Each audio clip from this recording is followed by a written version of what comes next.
চলুন একবার ফিরে যাই ১৪০০ বছর আগের পৃথিবীতে। চকচকে অট্টালিকা, সোনারূপার ঝলক নয়, তখন মানুষ কেমন ছিল, মনুষ্যত্ব কেমন ছিল, সেই প্রশ্নের উত্তর খুঁজে বেড়াই ইতিহাসের পাতায়। এক অন্ধকার যুগ যেখানে ভালো মন্দের পার্থক্য মুছে গিয়েছিল, ঠিক তখনই একজন এসেছিলেন যিনি শুধু ইতিহাস নয়, গোটা মানবজাতির ভাগ্যই বদলে দিয়েছিলেন। এই ভিডিওতে আমরা দেখব কিভাবে মুহাম্মদ সাল্লাল্লাহু আলাইহি ওয়াসাল্লামের আগমন একটি মৃতপ্রায় মানবজাতিকে প্রাণ ফিরিয়ে দিয়েছিল। একটি বার্তা, লা ইলাহা ইল্লাল্লাহু মুহাম্মাদুর রাসূলুল্লাহ, কিভাবে পাল্টে দিল পৃথিবীর চেহারা।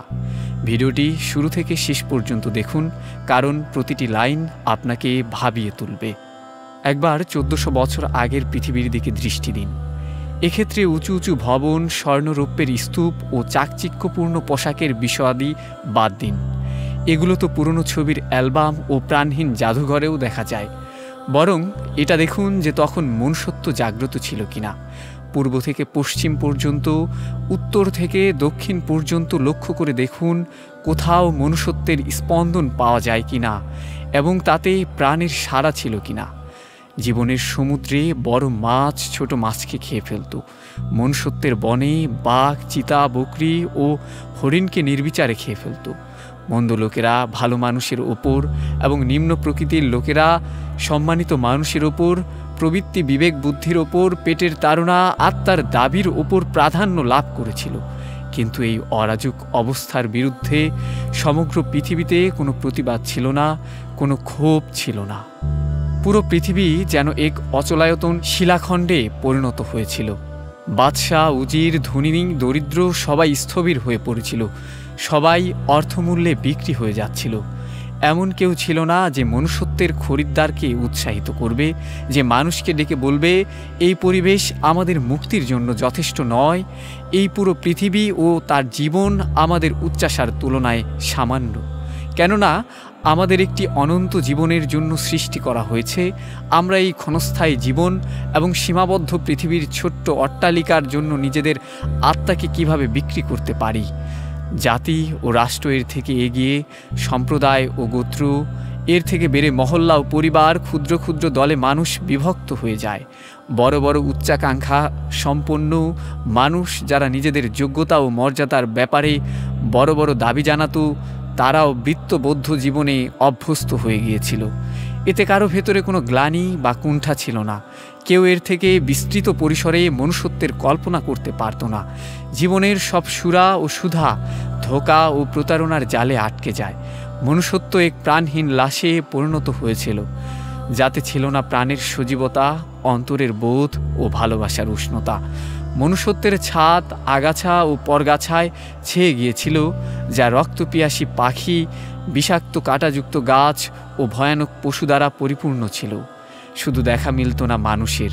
যারা তখনও মানুষ ছিল, তারা খোয়ারের মধ্যে ঢুকে গিয়েছিল, পাহাড়ের চূড়া, খানকা ও ইবাদতখানায় আত্মগোপন করেছিল।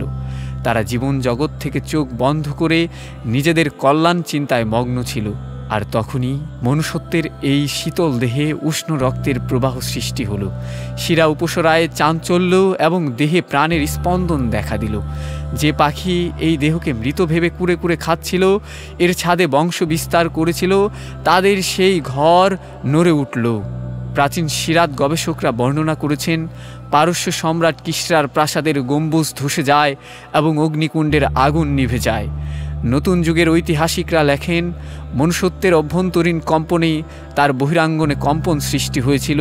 মানব সভ্যতার দেহে নবপ্রাণের সৃষ্টি হয়েছিল মুহাম্মদ সাল্লাল্লাহু আলাইহি ওয়াসাল্লামের আগমনের ফলে, যিনি সভ্য পৃথিবীর হৃৎপিণ্ড পবিত্র মক্কায় আগমন করেছিলেন। তিনি পৃথিবীকে যে বার্তা দিয়েছিলেন তা মানব জীবনে সব ধরনের প্রশস্ততা ও প্রশান্তি এনেছিল। ইতিহাস সাক্ষী, মানব জাতির শেখর ও ভিত্তিতে মুহাম্মদ সাল্লাল্লাহু আলাইহি সাল্লামের একটি সংক্ষিপ্ত বার্তা যেভাবে নাড়িয়ে দিয়েছিল, তা তার পূর্বাপরের কেউ কখনো পারেনি। তার সেই বার্তাটি ছিল, লা ইলাহা ইল্লাল্লাহু মুহাম্মাদুর রাসূলুল্লাহ, আল্লাহ ছাড়া এই জগতে আর কোনো উপাস্য নেই এবং মুহাম্মদ সাল্লাল্লাহু আলাইহি ওয়াসাল্লাম আল্লাহর রাসূল। পৃথিবীর স্থবির চিন্তার জগতে এত বড় আঘাত আর কোনো বাক্য দিতে পারেনি। ফলে তা ক্রোধান্বিত হলো এবং বলল, সে কি বহু উপাস্যকে এক উপাস্য বানিয়ে নিয়েছে? এটা তো এক অতি আশ্চর্য ব্যাপার।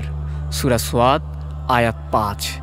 ফলে তারা ভাবতে লাগলো এটা তাদের চলমান জীবনধারার বিরুদ্ধে এক গভীর ও সুপরিকল্পিত ষড়যন্ত্র, সুতরাং তা প্রতিহত করতে হবে। ঈর্ষাদ হয়েছে তাদের প্রধানরা সরে পড়ে একথা বলে, তোমরা চলে যাও এবং তোমাদের দেবতাগুলোর পূজায় তোমরা অবিচল থাকো। নিশ্চয়ই এই ব্যাপারটি উদ্দেশ্যমূলক। সূরা সোয়াদ আয়াত ৬। একত্ববাদের এই আহ্বান জীবন ও মনুষ্যত্বের চিত্রকে পুরোপুরি পাল্টে দেয়, যা চিন্তার পুরো কাঠামো এবং জীবনের পুরো ধাঁচকে প্রবাহিত করে। এই আহ্বানের মূল কথা ছিল, পৃথিবী নিচ থেকে জন্মানো কোনো আগাছা ও পরগাছার জঙ্গল নয়, এটা মালির যত্নে গোড়া বাগান। মানুষ এই বাগানের সবচেয়ে মূল্যবান ফুল। এই ফুল হাজারো বাগানের মূলধন। এটা কোনো উদ্দেশ্যহীন বস্তু নয় যা অযত্নে মলিন অবস্থায় পড়ে থাকবে। মানুষের মনুষ্যত্বের মূল্য কেবল তার স্রষ্টাই দিতে পারেন। মানুষের ভেতর আছে সীমাহীন প্রার্থনা, উচ্চাকাঙ্ক্ষা, সাহসী অন্তর, অস্থির হৃদয়। পুরো পৃথিবী মিলে যাকে শান্ত করা সম্ভব নয়। এই গতিহীন পৃথিবী তার সঙ্গে পথ চলে পারবে না। তার জন্য প্রয়োজন চিরন্তন জীবন ও অনন্ত এক জগৎ, যে জীবনের সামনেই পার্থিব জীবন একটি ফোঁটা এবং পৃথিবী শিশুতুল্য। সেখানের সুখ সমৃদ্ধির তুলনায় এখানকার সুখ সমৃদ্ধি এবং সেখানকার কষ্টের তুলনায় এখানকার কষ্ট কিছুই না। পৃথিবীর বুদ্ধি বিবেক এতটাই নিষ্কর্ম হয়ে গিয়েছিল যে তা বস্তু, অনুভূতি, শরীর ও পেটের বাইরে কোনো কিছু ভাবতে পারত না। তারা এগুলোর ভিত্তিতে কিছু মাপকাঠি বানিয়ে রেখেছিল এবং তার আলোকেই তারা তাদের এই মাপকাঠি দিয়ে মুহাম্মদ সাল্লাল্লাহু আলাইহি সাল্লামকে মেপে দেখতে চাইল। কিন্তু তারা বুঝতে পারল এসবের প্রতি তার কোনো আগ্রহ নেই। তিনি যা চান তা এসবের চেয়ে আরও বড় কিছু। তা হলো মানবজাতির ইহকালীন ও পরকালীন মুক্তি। তিনি তার জন্য এই পৃথিবীতে কোনো কৃত্রিম জান্নাত তৈরি করতে চান না। তিনি জান্নাত থেকে আসা মানবজাতিকে চিরস্থায়ী জান্নাতে চিরদিনের জন্য প্রবেশ করাতে চান। তিনি কোনো নেতৃত্ব ও রাজত্ব চান না। তিনি মানুষকে পৃথিবীর দাসত্ব থেকে মুক্ত করে রাজাধিরাজের অনুগত করতে চান। এর মাধ্যমে তিনি মানবজাতির সামনে পৃথিবীর অসারতা ও চিরস্থায়ী জীবনের সন্ধান দান করেন। এই ছিল 1400 বছর আগের সেই অন্ধকার পৃথিবীর এক দীপ্তিময় আলোর গল্প, যেখানে মুহাম্মদ সাল্লাল্লাহু আলাইহি ওয়াসাল্লামের আগমন মানব সভ্যতার প্রতিটি কোণে প্রাণের স্পন্দন এনে দিয়েছিল। আমরা বিশ্বাস করি এমন ইতিহাস জানা ও জানানো আমাদের দায়িত্ব। আপনার যদি ভিডিওটি ভালো লেগে থাকে একটি লাইক দিন, কমেন্ট করে মতামত জানান, বন্ধুদের সাথে শেয়ার করুন এবং এমন আরও ভিডিও পেতে আমাদের চ্যানেলটি সাবস্ক্রাইব করতে ভুলবেন না। পাশে থাকা বেল আইকনটি ক্লিক করুন যেন পরবর্তী ভিডিওটি মিস না হয়। আল্লাহ হাফেজ।